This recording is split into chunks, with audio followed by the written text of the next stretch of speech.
Hello everyone, welcome to toppers biology. और toppers biology की आरंभ बैच इसमें भी आप सबका स्वागत है। बच्चों, आज हम बात करने वाले हैं standard 11th chapter 2 biological classification. Biological classification में आज का जो हमारा टॉपिक है वो टॉपिक है किंगडम मोनेरा। किंगडम मोनेरा के अंदर जो ऑर्गेनिज्म आते हैं बैक्टीरिया, उनके बारे में आज हम बात करने वाले हैं। जैसे बच्चों, हमने लास्ट लेक्चर में किंगडम मोनेरा के बारे में बात की थी और उससे पहले वाले लेक्चर में हमने 5 किंगडम क्लासिफिकेशन के बारे में हमने बात की थी। तो अगर किसी बच्चों ने उस वीडियो लेक्चर को नहीं देखा है तो मैंने नीचे डिस्क्रिप्शन में उसकी लिंक दी हुई है, सो आप उस लिंक के थ्रू उस वीडियो लेक्चर को आप देख सकते हो। फिर भी हम थोड़ा यहाँ पे रिवाइज कर लेते हैं। जैसे सबसे पहले हम देखते हैं कि what is 5 kingdom classification and who propose 5 kingdom classification. तो जैसे देखो कि R.H. Whittaker propose 5 kingdom classification. जो R.H. विटेकर थे, उन्होंने जितने भी लिविंग ऑर्गेनिज्म थे, चाहे वो यूनिसेल्यूलर हो, चाहे वो मल्टीसेल्यूलर हो, ऑटोट्रोपिक हो, हिटेरोट्रोपिक मोड ऑफ न्यूट्रिशन हो, सेक्सुअली रिप्रोड्यूस करते हो या एसेक्सुअली रिप्रोड्यूस करते हो, उनका जो भी फिलोजेनिक रिलेशनशिप है उनके अकॉर्डिंग R.H. विटेकर ने जितने भी लिविंग ऑर्गेनिज्म थे, मतलब हमारे अर्थ पे जितने भी लिविंग ऑर्गेनिज्म थे, वो सारे लिविंग ऑर्गेनिज्म को उन्होंने 5 किंगडम क्लास मतलब 5 किंगडम में क्लासिफाई किया था। जैसे फर्स्ट किंगडम था किंगडम मोनेरा, फिर उसके बाद था किंगडम प्रोटिस्टा, उसके बाद किंगडम फंजाई, फिर हम देखते हैं तो किंगडम प्लांटी और लास्ट में हमारा था किंगडम एनिमेलिया। तो ये 5 किंगडम क्लासिफिकेशन किसने प्रपोज किया था? R.H. विटेकर। तो बच्चों, यहाँ से आपको नीट में क्वेश्चन पूछा जाता है। बहुत ही इंपॉर्टेंट क्वेश्चन है, वेरी वेरी इंपॉर्टेंट क्वेश्चन। काफ़ी बार ये क्वेश्चन नीट के एग्जाम में पूछा गया है कि हु प्रपोज 5 किंगडम क्लासिफिकेशन। तो हमारा सिंपल आंसर होगा R.H. Whittaker propose 5 kingdom classification. और वो कौन कौन से किंगडम थे वो भी हमने देख लिया, Monera, protista, fungi, Plantae and animalia. दूसरा कि जो R.H. विटेकर ने जितने भी लिविंग ऑर्गेनिज्म थे उनको 5 किंगडम में डिवाइड कर लिया था, मतलब कि क्लासिफाई किया था, बट उन्होंने कुछ बेस लिया था, कुछ बेसिक कैरेक्टर लिए थे। इसके बारे में भी आपको नीट के एग्जाम में पूछा जाता है कि जो R.H. विटेकर ने 5 किंगडम क्लासिफाई किया था, मतलब 5 किंगडम क्लासिफिकेशन किया था, तो उन्होंने कौन से बेस लिए थे? तो फर्स्ट था कि सेल स्ट्रक्चर। फर्स्ट उन्होंने लिया था सेल स्ट्रक्चर कि वेदर लिविंग और जो ऑर्गेनिज्म थे कि वेदर ऑर्गेनिज्म आर यूकैरियोटिक और प्रोकैरियोटिक, मतलब कि जो ऑर्गेनिज्म थे वो यूकैरियोटिक थे या प्रोकैरियोटिक। दूसरा उन्होंने जो बेस लिया था वो था बॉडी ऑर्गेनाइजेशन। बॉडी ऑर्गेनाइजेशन मतलब कि कुछ जो ऑर्गेनिज्म थे वो यूनिसेल्यूलर थे, कुछ ऑर्गेनिज्म मल्टीसेल्यूलर थे। अब जो मल्टीसेल्यूलर ऑर्गेनिज्म थे उसमें भी कुछ ऑर्गेनिज्म का जो बॉडी ऑर्गेनाइजेशन था वो सेल्यूलर लेवल पे था, मतलब बहुत सारे सेल थे बट हर सेल डिफरेंटली मतलब कि अलग अलग काम करते थे। कुछ ऑर्गेनिज्म के अंदर आप देखो तो टिश्यू लेवल ऑफ ऑर्गेनाइजेशन था। कुछ ऑर्गेनिज्म के अंदर ये जो टिश्यू होते ये ऑर्गन बन जाते थे एंड फिर ये जो ऑर्गन होता है वो सिस्टम बनाते थे, मतलब कि organ system level of organisation था। जैसे कि एनिमल की अगर आप बात करो तो ये बेस लिया था R.H. विटेकर ने जितने भी लिविंग ऑर्गेनिज्म थे उन सब को क्लासिफाई करने के लिए।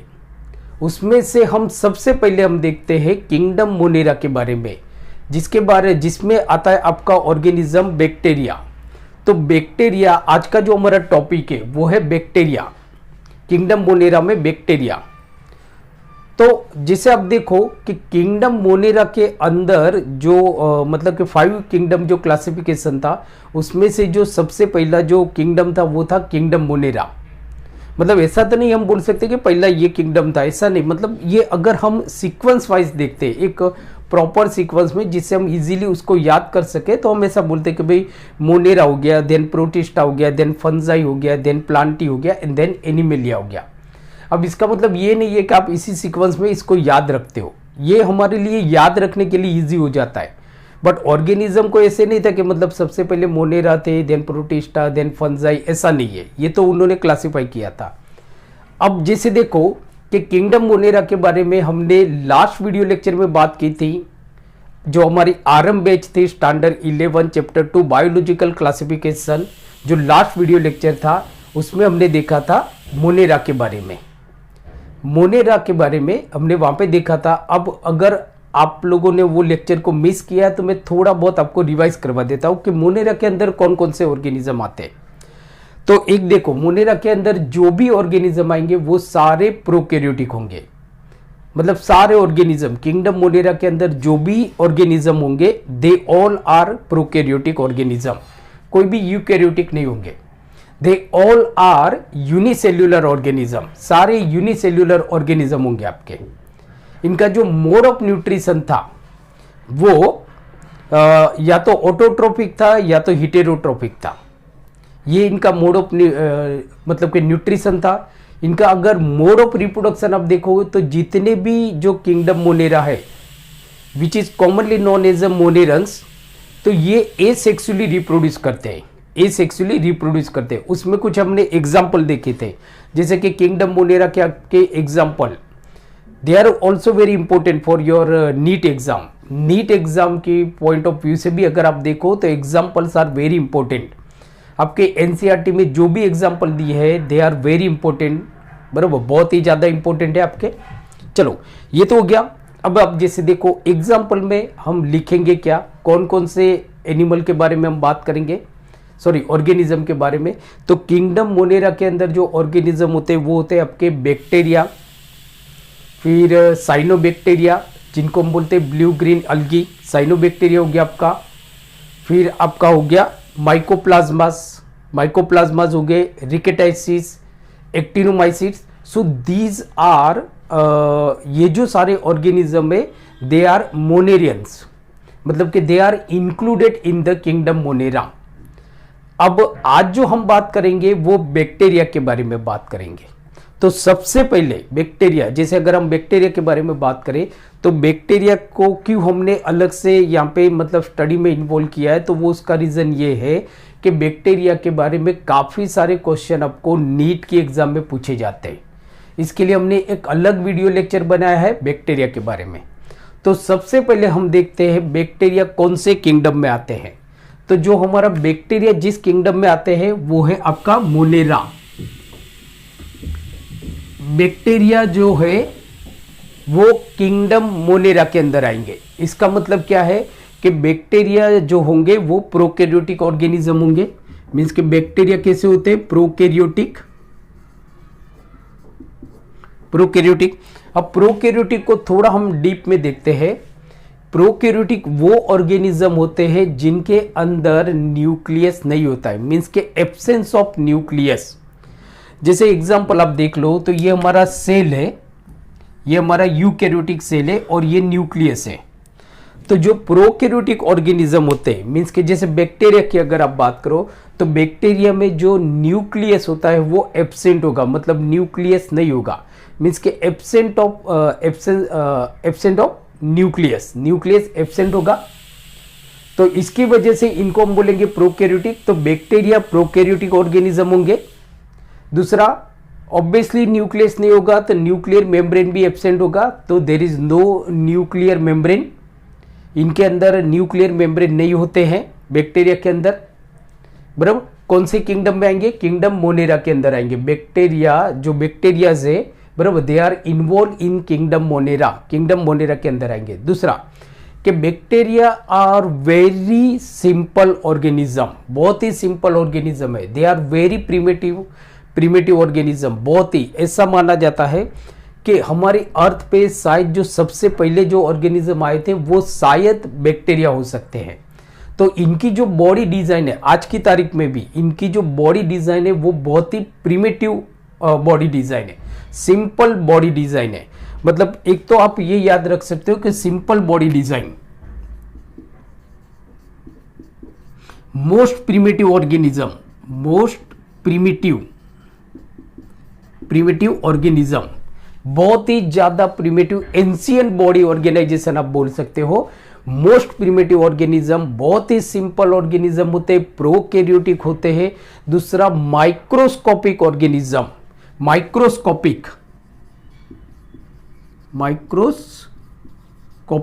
माइक्रोस्कोपिक ऑर्गेनिज्म मतलब इतने छोटे होते हैं कि you can not seen them by naked eye, आप इनको अपनी आंखों से नहीं देख सकते। इवन बैक्टीरिया को जो हम आइडेंटिफाई करते हैं ना, तो उनकी कुछ अपीयरेंस से नहीं हम आइडेंटिफाई करते, बट उनकी कुछ फंक्शनल एक्टिविटी से हम उनको आइडेंटिफाई करते हैं, because they are very minute organism, या तो they are very microscopic organism. इतने छोटे ऑर्गेनिज्म होते हैं कि समझो आप मिट्टी लेते हो, थोड़ी सी मिट्टी हाथ में लेते हो, तो उस मिट्टी के अंदर भी हजारों लाखों बैक्टीरिया हो सकते हैं। तो आप इससे एज्यूम कर सकते हो, आप अंदाजा लगा सकते हो कि बैक्टीरिया कितने छोटे ऑर्गेनिज्म होंगे, तो ये कुछ हम कैरेक्टर की बात करते हैं कि जैसे कि बैक्टीरिया किंगडम मोनेरा के अंदर आएंगे, सिंपल ऑर्गेनिज्म होते हैं, माइक्रोस्कोपिक ऑर्गेनिज्म होते हैं, most primitive organism, minute organism. Bacteria ज़्यादातर जो रिप्रोड्यूस करते हैं वो एसेक्सुअली रिप्रोड्यूस करते हैं, सिंपली बाइनरी फिजन से ये रिप्रोड्यूस करते हैं, बाइनरी फिजन से सिंपली रिप्रोड्यूस करते हैं सॉरी, बाइनरी फिजन से। तो ये तो हमने देखा कि भाई जो बैक्टीरिया वो किस तरह के इनके कैरेक्टर्स होते हैं। दूसरा, अगर इनका अकरेंस आप देखो, मतलब कि बैक्टीरिया आपको कहाँ पे पाए जाते हैं, उससे पहले मतलब एक छोटा सा क्वेश्चन जो आपको नीट में पूछा जाता है, वो क्वेश्चन ये है कि सबसे पहले बैक्टीरिया को किसने डिस्कवर किया था। सो ये क्वेश्चन काफी बार नीट के एग्जाम में पूछा गया है। तो बैक्टीरिया को सबसे पहले डिस्कवर किया था एंटोनी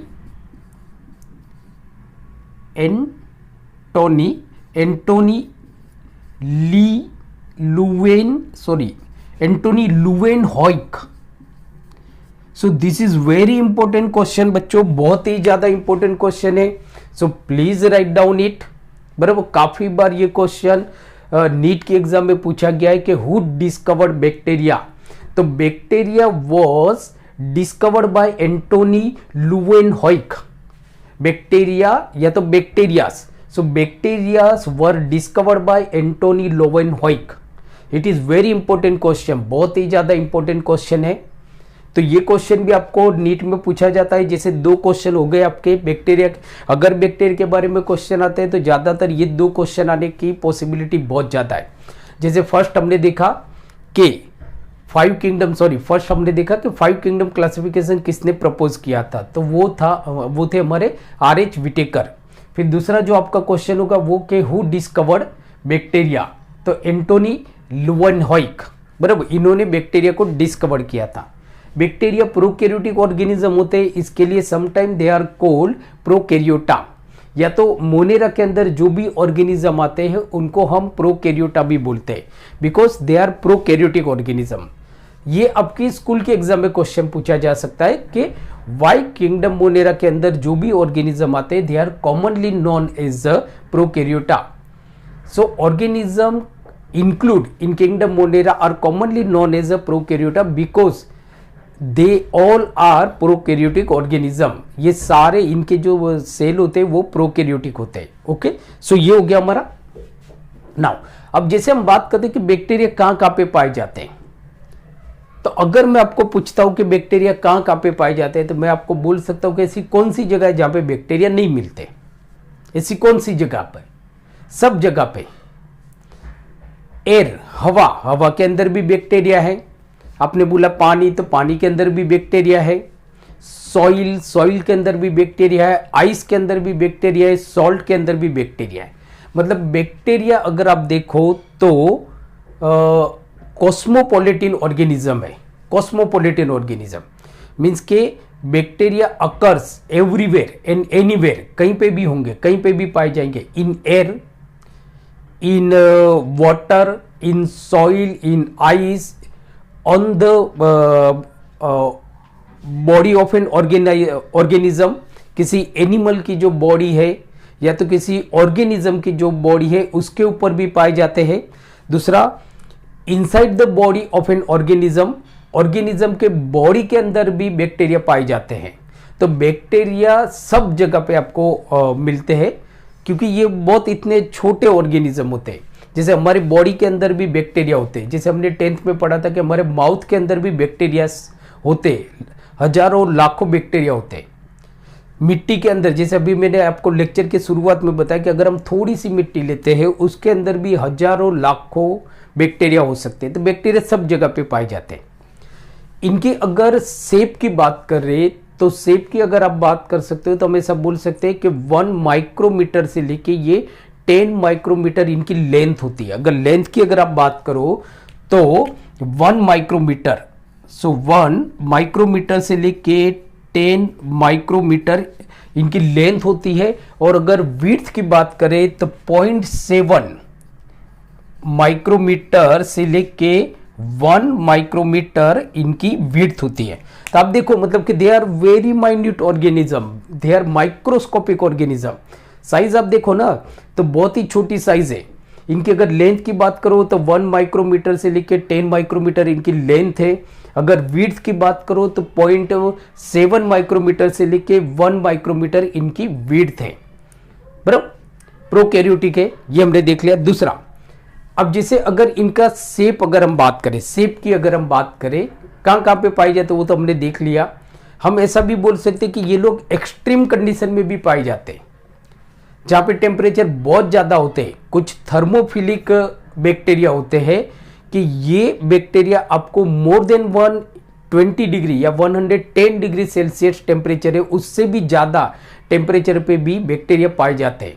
कुछ थर्मोफिलिक बैक्टीरिया वो आपको more than 110 degree Celsius temperature है वहां पे भी आपको मिलेंगे, जहां पे दूसरे ऑर्गेनिज्म को सर्वाइव करना थोड़ा मुश्किल है, वहां पे भी ये ऑर्गेनिज्म आपको मिल जाएंगे। दूसरा, मैंने आपको बताया ना कि ये लोग एक्सट्रीम कंडीशन में भी पाए जाते हैं जहां पे दूसरे ऑर्गेनिज्म को सर्वाइव करना मुश्किल होता है, जैसे कि -180 डिग्री टेम्परेचर में भी कुछ बैक्टीरिया आपको मिलते हैं। कुछ बैक्टीरिया आपको -180 डिग्री टेम्परेचर में भी आपको मिलते हैं।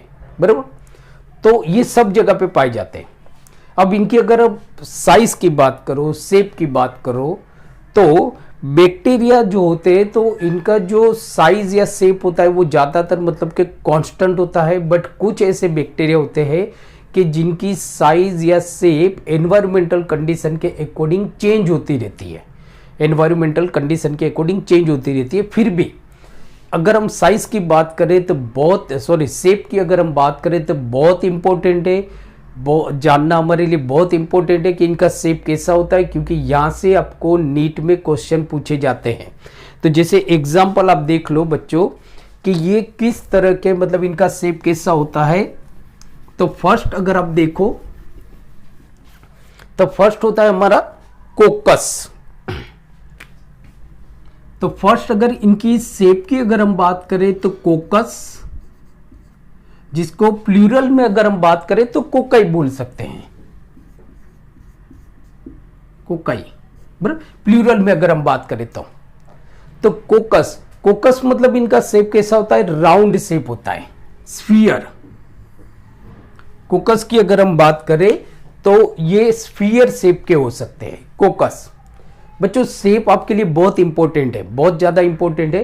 तो अगर कोकस की बात करें तो कुछ बैक्टीरिया जो होते हैं वो स्फीरिकल होते हैं, मतलब कि इनका शेप स्फीरिकल होते हैं या तो एलिप्सॉइडल शेप होता है इनका, तो ये कोकस होते हैं। अब कोकस में कुछ अकेले होते हैं जिनको हम बोलते हैं मोनोकोकस। कुछ बैक्टीरिया जो होते हैं कोकस बैक्टीरिया वो दो होते हैं, दो की पेयर में होते हैं। तो अगर जो दो की पेयर में होंगे उनको हम बोलेंगे डाइप्लोकोकस। अगर दो की पेयर में होंगे तो उनको हम बोलेंगे डाइप्लोकोकस। कुछ बैक्टीरिया जो होते हैं वो रिंग में होंगे, रिंग, बराबर, चेन के फॉर्म में होंगे। जैसे कि ये आपके मोनोकोकस हो गया, ये आपका डाइप्लोकोकस हो गया। कुछ जो कोकस होते हैं वो 4 के पेयर में होते हैं तो इनको हम बोलेंगे टेट्राकोकस, 4 होंगे तो टेट्राकोकस। कुछ ऐसे कोकस मतलब स्फीरिकल बैक्टीरिया होते हैं जो रिंग में होते हैं। तो अगर आप ये रिंग की बात करो, रिंग की, तो इनको हम बोलेंगे स्ट्रेप्टोकोकस। स्ट्रेप्टोकोकस ये आपको पूछे जाते हैं, एमसीक्यू पूछे जाएंगे। तो स्ट्रेप्टोकोकस मतलब कि जो स्फीरिकल बैक्टीरिया होते हैं या तो एलिप्सॉइडल जो बैक्टीरिया होते हैं, बराबर, which are found in the ring, बराबर, रिंग में पाए जाते हैं। So they are commonly called as a streptococcus. तो उनको हम बोलेंगे स्ट्रेप्टोकोकस। कुछ बैक्टीरिया मतलब कि कुछ जो स्फीरिकल या तो एलिप्सॉइडल जो बैक्टीरिया होते हैं, they are found in a sheet, sheet के फॉर्म में पाए जाते हैं। जैसे सीट होंगे, ये आपके ऐसी सीट है पूरी। तो इस तरह के जो बैक्टीरिया होंगे उनको हम बोलेंगे, मतलब कि स्फीरिकल बैक्टीरिया होंगे, उनको हम बोलेंगे स्टेफिलोकोकस।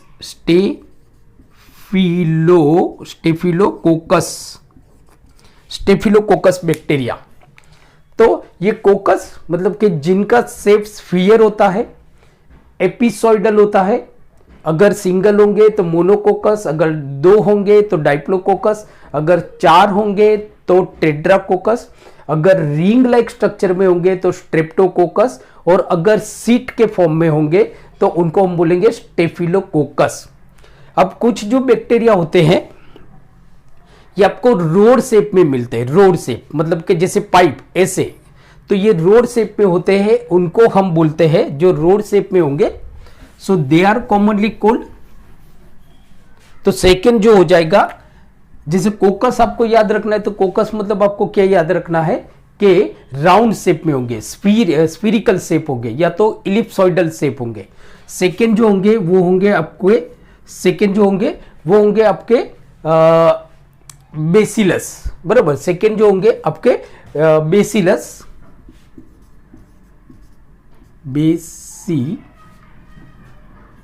बेसिलस। सेकेंड जो होंगे हमारे बेसिलस। बेसिलस मतलब क्या होता है कि जिनका शेप रोड शेप होता है, रोड शेप, ऐसा शेप, रोड शेप बैक्टीरिया होते हैं। तो इनमें भी मतलब आपके आते हैं कि लाइक जैसे कि मोनोबेसिलस होंगे, डाइप्लोबेसिलस होंगे, पेलिसेड बेसिलस होंगे, बराबर। जो अगर रिंग स्ट्रक्चर में जो होते हैं वो मतलब आपके पेलिसेड बेसिलस होंगे, फिर स्टेफिलोबेसिलस होंगे, स्टेफिलोबेसिलस सेम। अगर सीट स्ट्रक्चर में होंगे तो स्टेफिलोबेसिलस।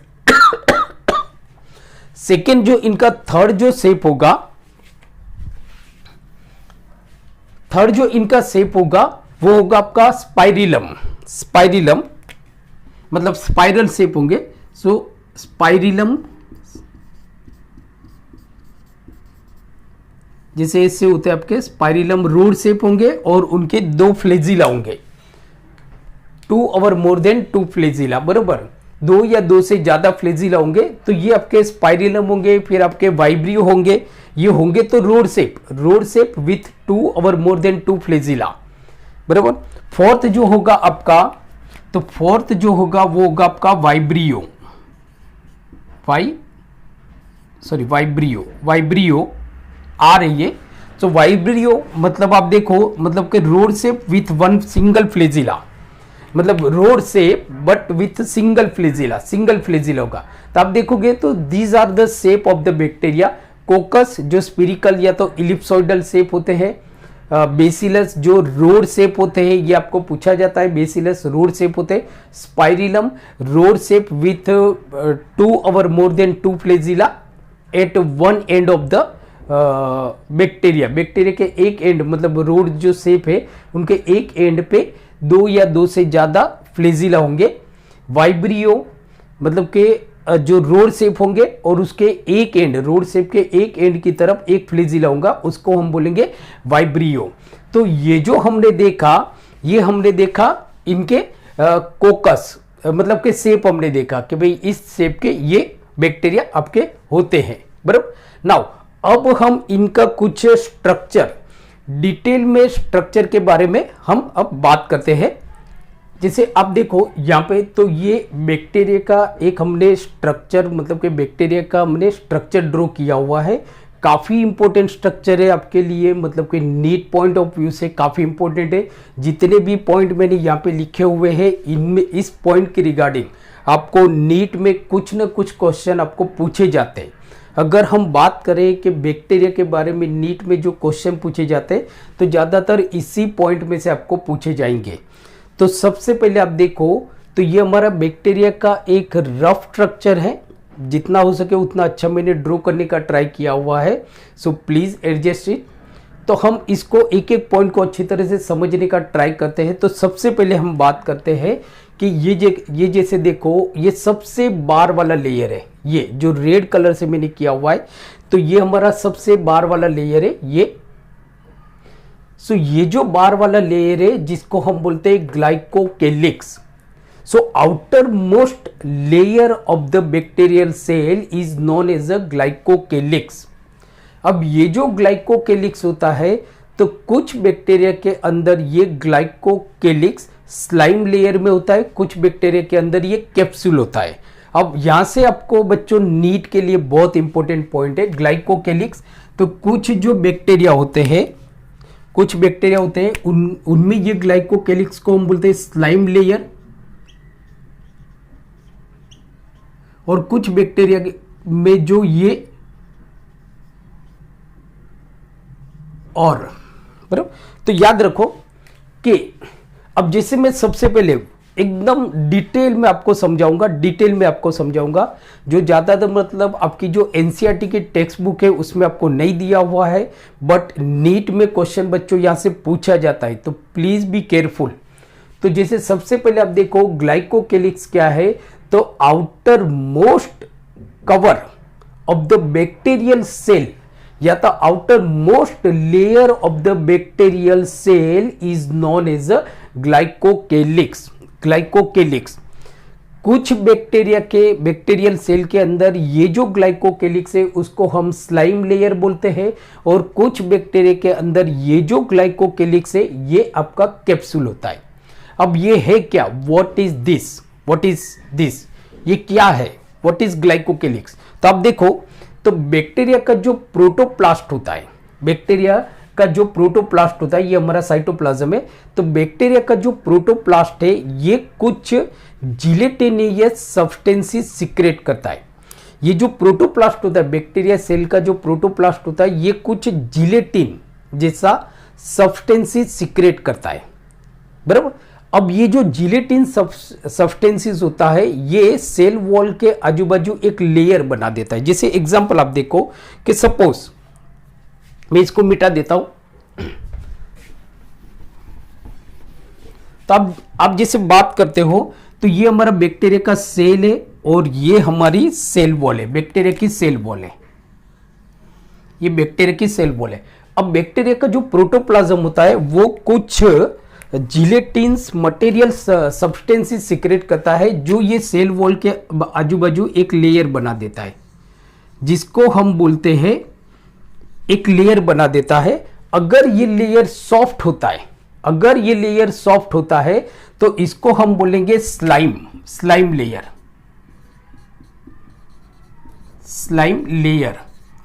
तो याद रखो, जो स्लाइम लेयर होगा वो सॉफ्ट होगा। तो यहां से आपको ये क्वेश्चन पूछा जाता है कि सेल वॉल के बाहर की तरफ सबसे बाहर, अगर आप सेल को देखते हो तो सबसे बाहर वाला जो सॉफ्ट लेयर होगा, बराबर, उसको हम बोलेंगे स्लाइम लेयर, बराबर। तो ये क्वेश्चन पूछा जाएगा कि स्लाइम लेयर कैसा होता है, तो सॉफ्ट होता है। याद रखो सॉफ्ट होता है। ये किससे बना है, ये भी क्वेश्चन आपको पूछा जाता है कि slime layer is consists of polysaccharide.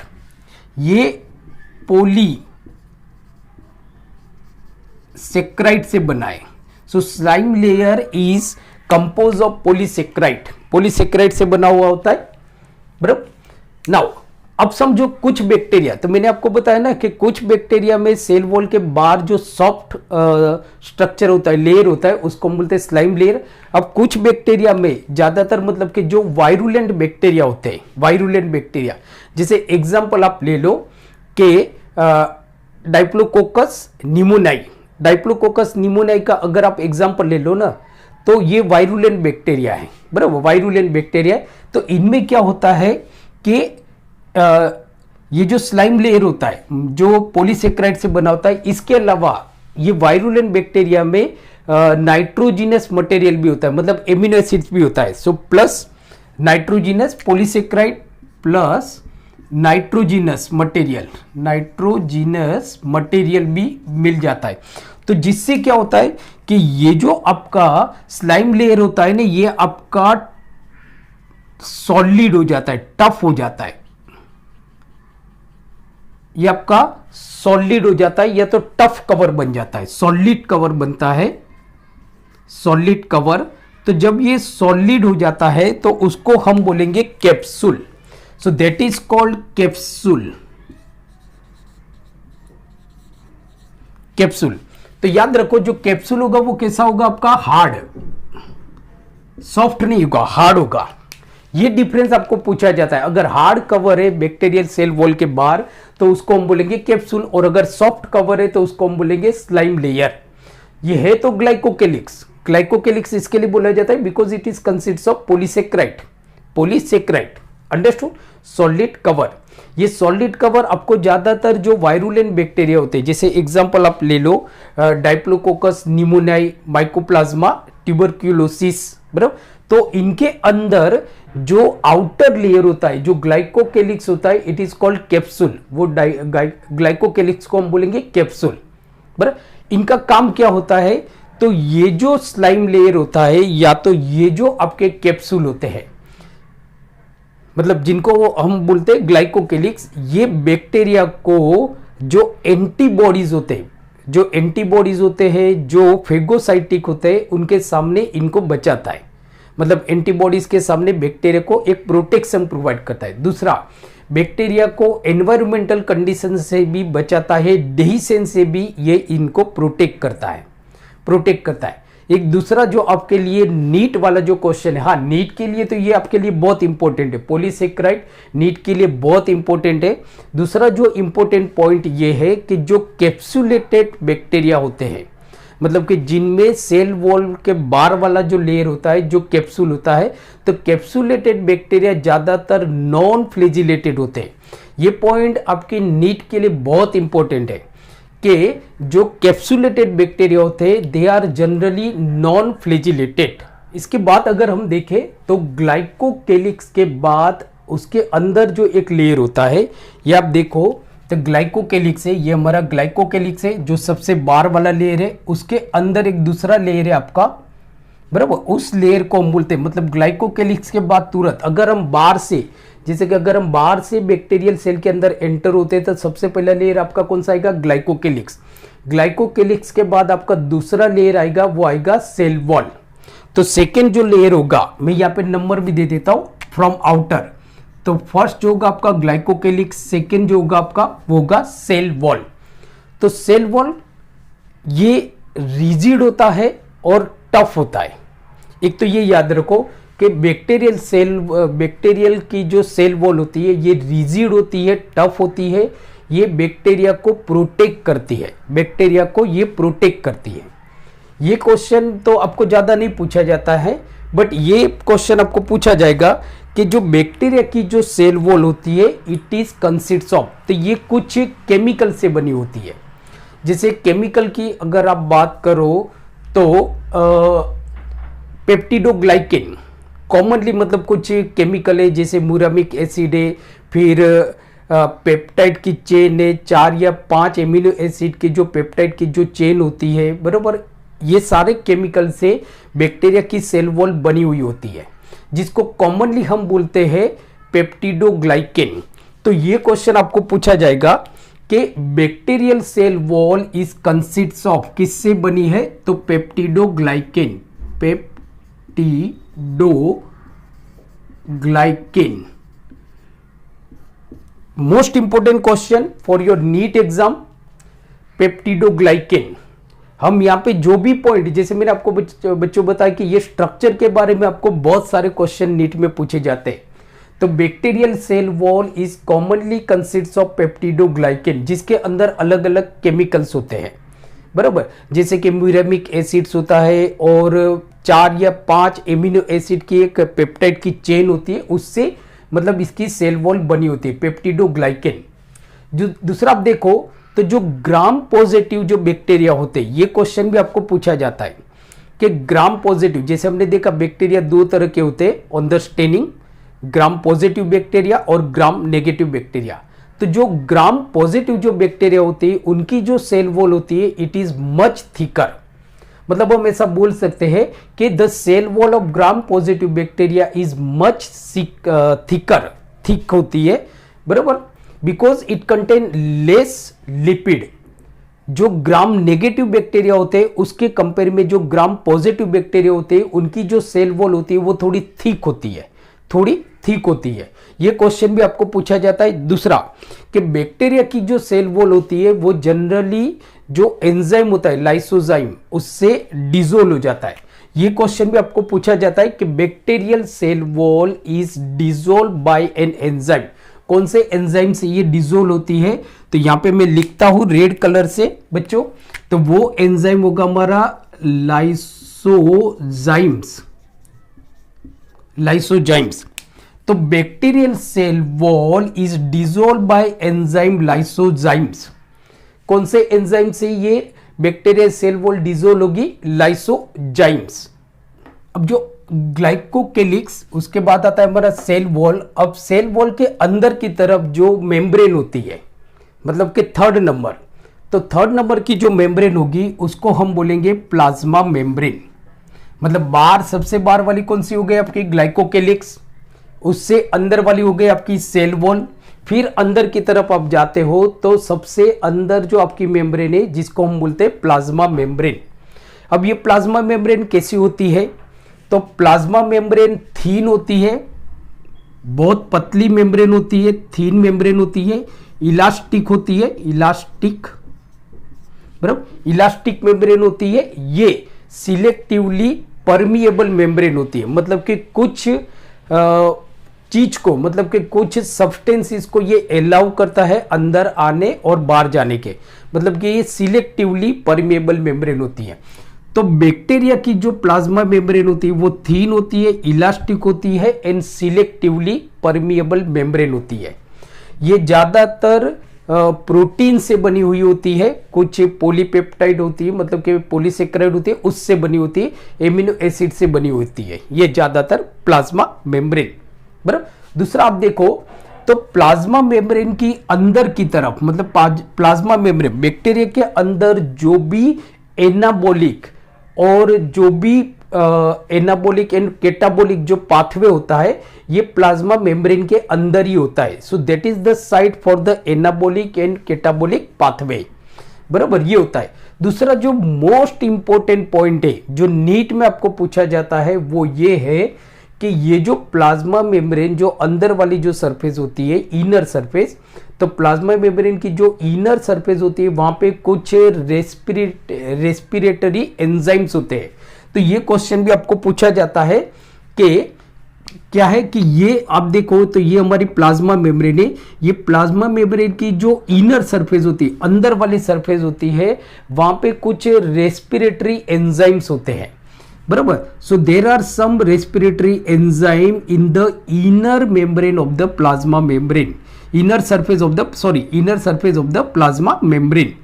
इसके बाद हम देखते हैं कि ये जो मतलब प्लाज्मा मेम्ब्रेन जो होती है, प्लाज्मा मेम्ब्रेन बैक्टीरिया की जो प्लाज्मा मेम्ब्रेन होती है, तो आप देखो यहाँ पे कि ये जो बैक्टीरिया की जो प्लाज्मा मेम्ब्रेन होती है ये अंदर की तरफ इनफोल्ड हो जाती है। जैसे समझो मैं यहाँ पे एक बनाता हूँ कि ये हमारी प्लाज्मा मेम्ब्रेन है, ये प्लाज्मा मेम्ब्रेन अंदर की तरफ एक फिंगर लाइक स्फीरिकल स्ट्रक्चर बनाती है, फिंगर लाइक स्फीरिकल स्ट्रक्चर बनाती है।